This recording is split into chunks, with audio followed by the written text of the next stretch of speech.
What's up, Rockstar? Coach Betty Rocker here. Hey, thanks for joining me for some mobility. I know that self-care is something we often will put off until we start to have pain or we're worried about our joint health. So I'm really glad you're here no matter what the reason, because we really do want to pay attention to the health and mobility of our body. Creating space in the joints means you have better activation of the muscle tissue, and especially as we go through time and as we age and start losing some of our collagen and elastin, it really is helpful to do more of these self-care pieces. So you are in the right place. We're going to be working through some different joints of the body, starting out with the neck, which is something that a lot of us really need help with, because as we're looking at our phones or working on the computer a lot, we tend to get really tight in the back of the neck. So we actually want to stretch the front of the neck. So bring your palms to the side as you tilt your head back, opening up through your chest, and then bring your palms forward as you gently look down, and then again, bringing your shoulder blades back together as you open up through the front of your chest, dropping your head back. Just do this to a point where it feels good.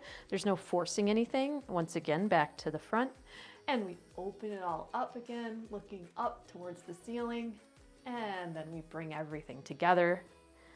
One more time, bringing the head and neck back and open, and then forward to the front. Nice job. Okay, so this next one, super simple. We're going to turn the right palm out as we look over our left shoulder. We'll turn the left palm out as you look over your right shoulder. Repeat. Left palm out, look over the opposite side, and we're just going to go back and forth. Palm out, and we rotate our head over the opposite shoulder. Palm out and rotate. Just a couple more here. Nice work. Now we're going to transition into taking our palm, bending our elbow, putting it behind our back as we tilt our head this time to the opposite side. And you can just repeat this side to side.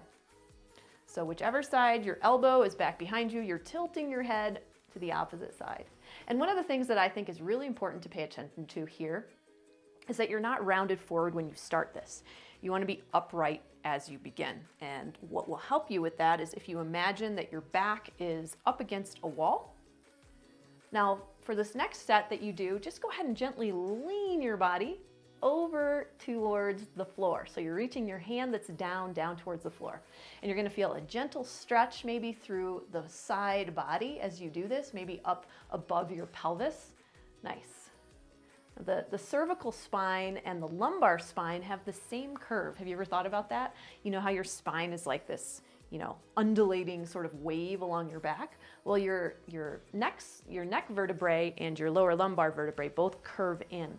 So it's nice to kind of think about that when we're stretching and when we're thinking about our posture and alignment and how we're strengthening our back muscles to help support the rotator cuff, help bring us upright, get our head and neck up into that nice neutral position, and also make sure we're not too far forward anteriorly or posteriorly, and that we have a nice neutral pelvis. So we're going to work on all of that today, and you have already started. So let's go ahead and do a little bit more stretching for that front neck. So I'm going to take my palm, place it right below the collarbone area, give a gentle press and pull down of the skin as I tilt my head and neck back.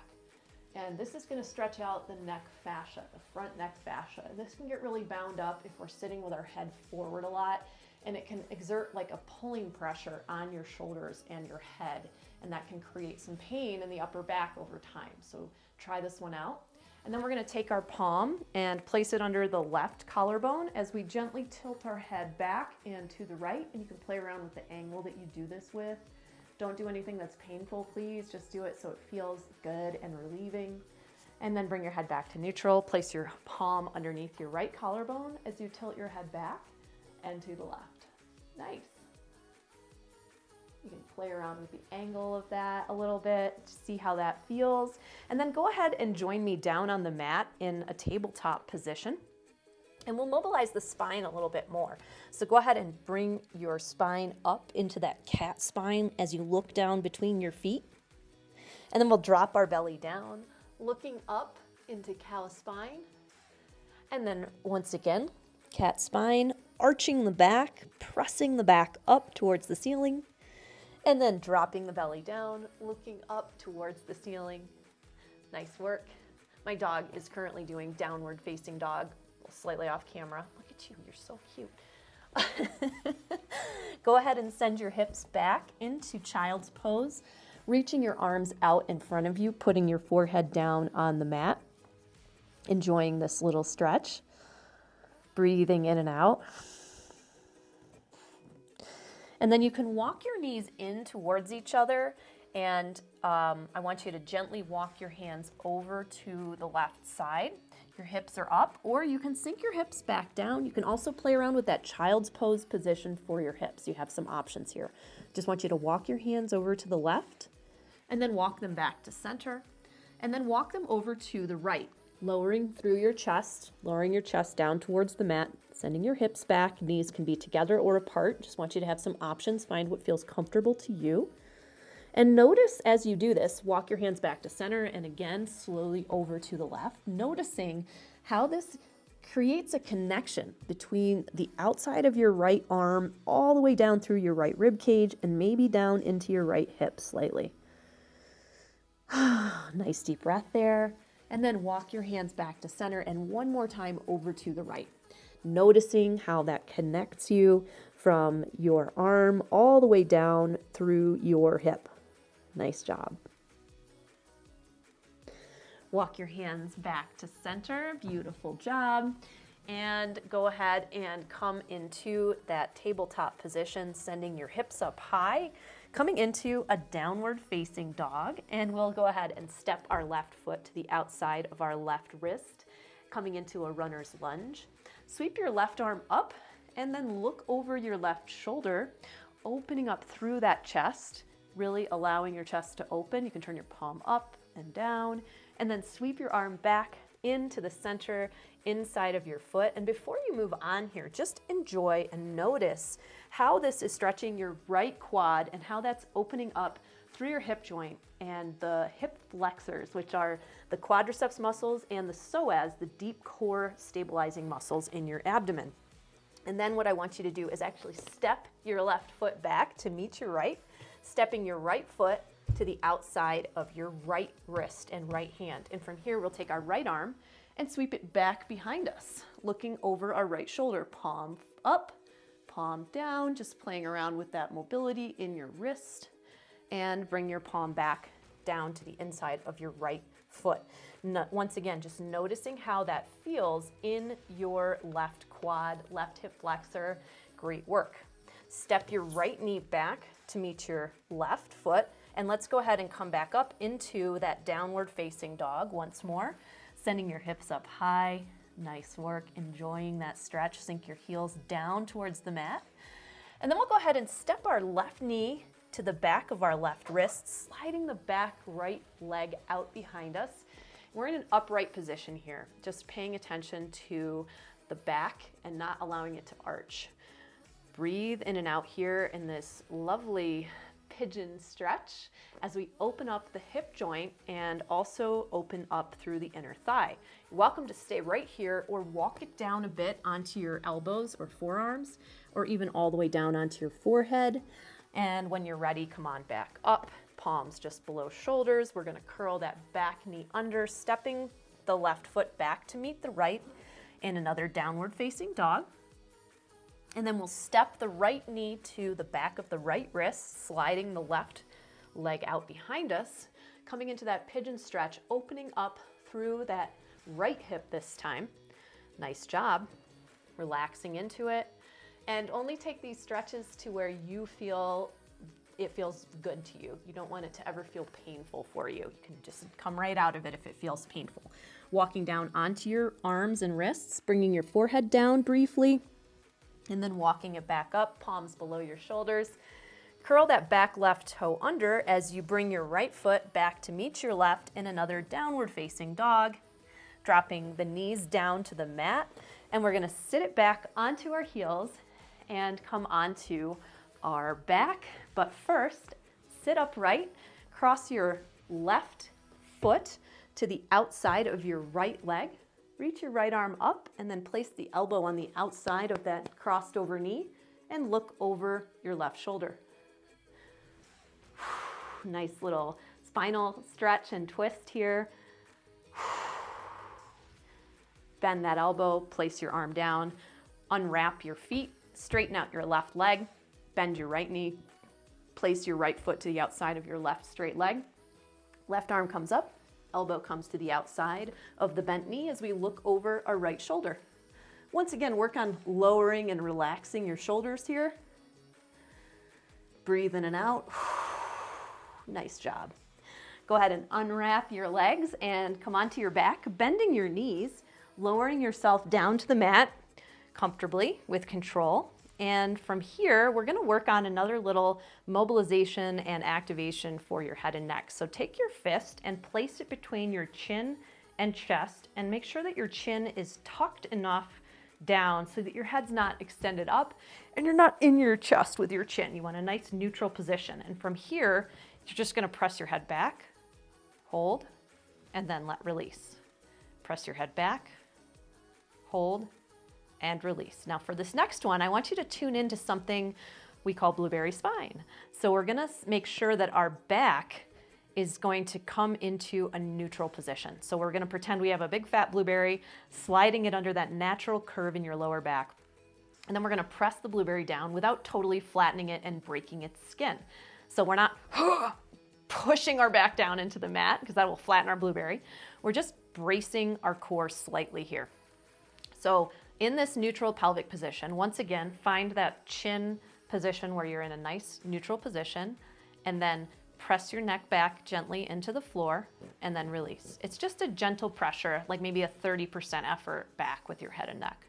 Let's do a few more like this, maintaining the integrity of our blueberry spine.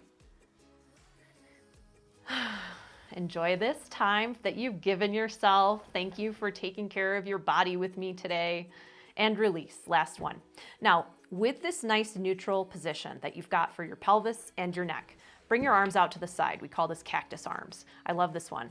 Your shoulders, elbows, and wrists are probably touching down onto the mat. And then do your best to keep them touching as you slide the arms up as far as you can and then lower back down. Slide the arms up, then lower back down. There's no need to force yourself to go super high here. You might be going higher than I am with your reach. You might be going less high than me, and your elbow or your wrist on one side might not be able to touch the entire time, and that's why we're practicing this.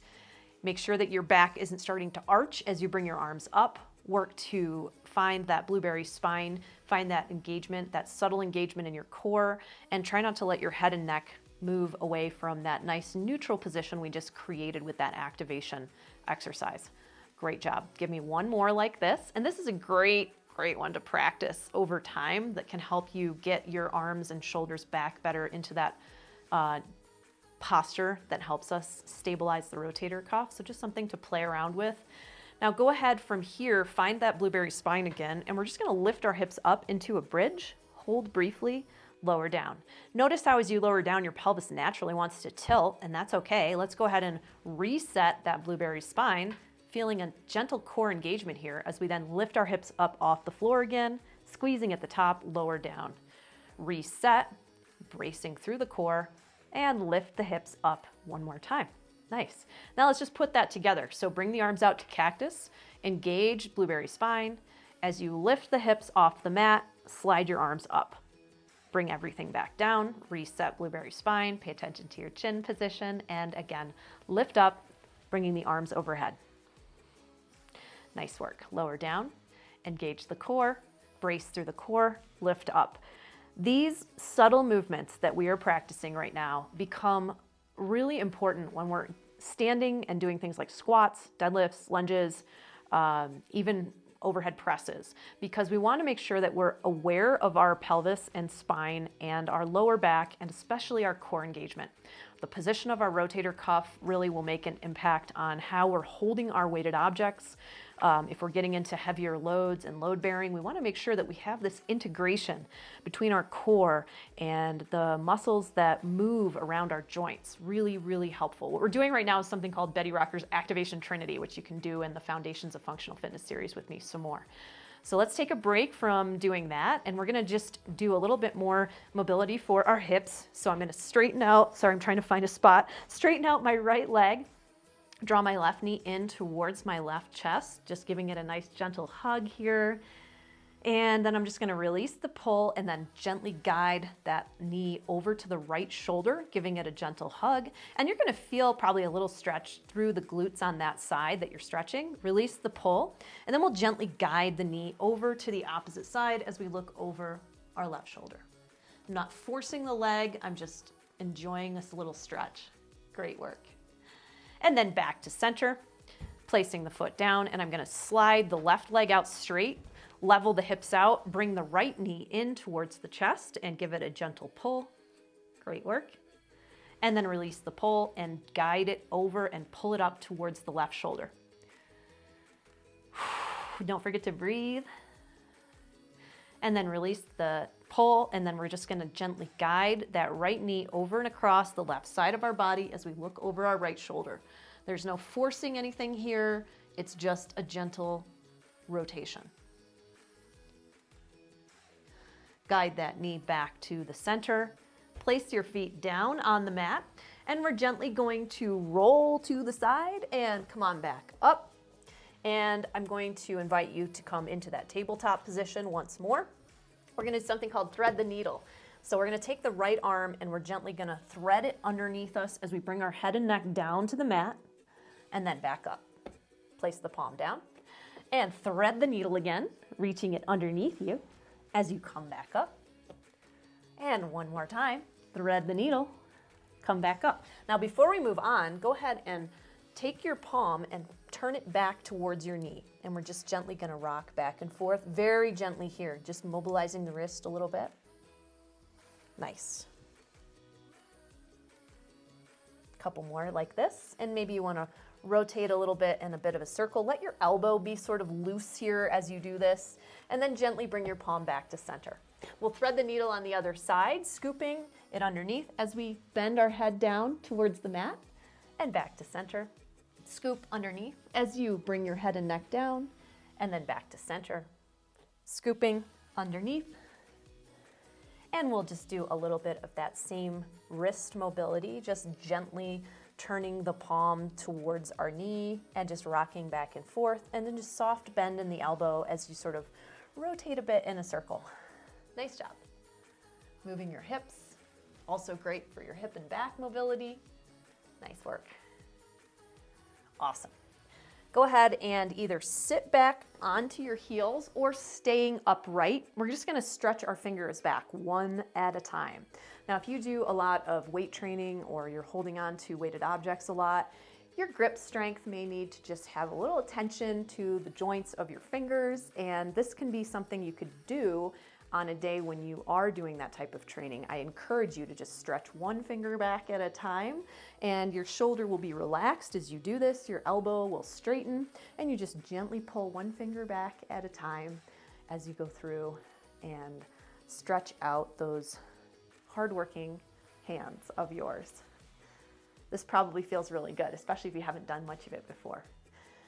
Again, you can stay upright like I was, or you can be sitting back like I am right now. So I'm just gonna switch and do the other hand, working through the different fingers one at a time. Nice. Don't forget to breathe. You got this. And one more time through on this side. Great job. Nice. This is the self-care stuff that we like sometimes put off because we're like thinking, oh, I want to get results. But the results you get don't just come from the workouts you do, they come from the self-care you do around your workouts. And this is a really important part. Shake out those wrists. We can go ahead and do some wrist circles and back the other direction, really working to keep that shoulder space open, chest open. Nice work. And let's do some arm circles together. Arms back. And then we'll flow the other direction. Nice. Tuning into your pelvic tilt, making sure you're not tilted back or tilted down. Nice neutral position here. Thinking about how you could bring more of that blueberry spine feeling into this kneeling position, right? So here's an anterior pelvic tilt. Here's a posterior pelvic tilt. Here's neutral. So I'm picturing if I'm standing against a wall, Where's my blueberry spine? Can I feel a little core engagement? You could also imagine you are bracing as if for a punch, although I don't want you to like hyperflex. Sometimes people forget to breathe when they're like trying to engage their core too hard. So that's why I like the blueberry spine analogy. Go ahead and come up onto your feet. Find something that you can hold on to. Maybe it's the table in your house. Maybe it's the couch. I just want you to practice walking yourself down and then coming back up. Walk down as deep as you can go. That might not be all the way to the mat. You might not touch your butt down. You might just come down a little ways. And what I want you to do as you do this is to keep your back straight. Work on that core engagement that we were just talking about with the blueberry spine, keeping your pelvis in that nice neutral position. And then if you feel comfortable, just come down as deep as you can, coming into what we call like the yogi squat, where our butt is down really deep. And then we're coming back up. Again, just go down as deeply as you feel comfortable going. Nice work. And then when you're down as deep as you're comfortable, just go ahead and rock side to side gently, just briefly mobilizing your ankles, and you can rock a little bit forward and back. You have complete control over this. Let's go ahead and face our toes a little bit more forward in case they're ducked out a little, and they can still be a little ducked out, just forward and back a little bit here, rocking gently. Nice job. And then walk yourself all the way back up. And we'll come to the center of our mat, widening our feet out here. Go ahead and bend the knees and pressing your hands into each knee. We'll just go ahead and slightly rock side to side for a moment, just pressing into the feet. You can widen your feet a little bit, and then you might want to gently dip one shoulder down as you send your hips back, straightening out through the right leg. And then we're gonna dip the left shoulder down as we straighten the left leg out.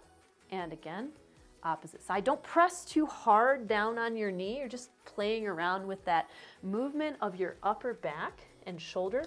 And my hips are really not doing much. They're just kind of following the line of my back, going straight out. And then from here, I'm just gonna change how I'm doing my arms. So I'm gonna come back up to the top. Let's reset. And I'm gonna reach my right hand to the inside of my left foot and then reach across to the opposite side. Bending one knee and then the other. Quick break from that, straighten both legs, come on all the way up, sweep the arms overhead, press the palms into the ceiling, and then we'll repeat that again.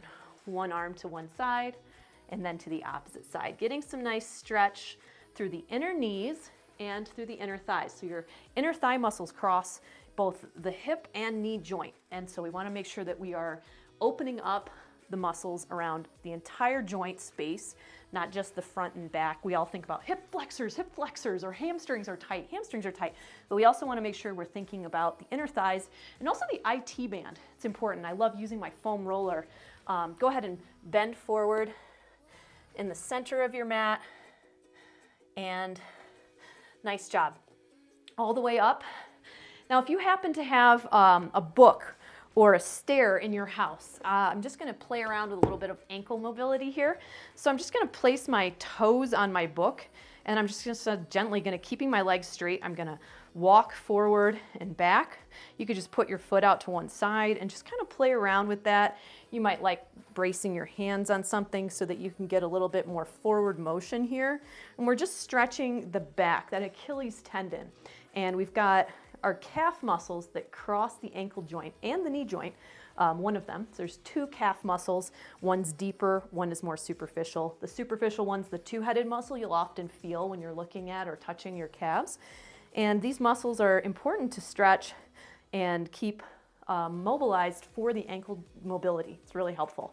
So after you've done a few there on that leg, let's go ahead and switch and do the other leg. So stepping forward, maybe stepping back, just kind of playing around with that range of motion in the ankle. And then once you sort of get that down, you can kind of keep that back leg straight as you lean forward and back. It's a gentle movement. It's not huge. It's really gentle.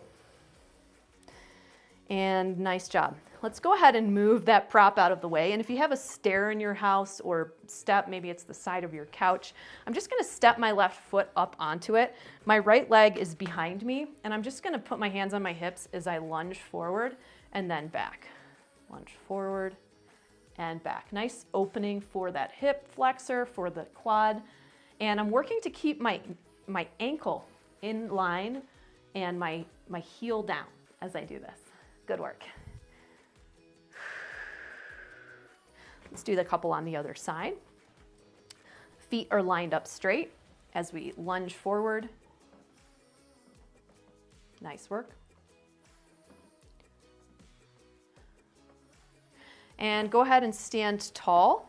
And I'll start with my right leg. I'm just gonna grab my right foot and pull it behind me, pull it up a little bit, little quad stretch here. And then I'm just gonna bring my leg forward and then back, working on that, once again, neutral pelvis, not letting my back arch as I just gently rock my knee forward and back. Here, just playing around with that stretch. Nice.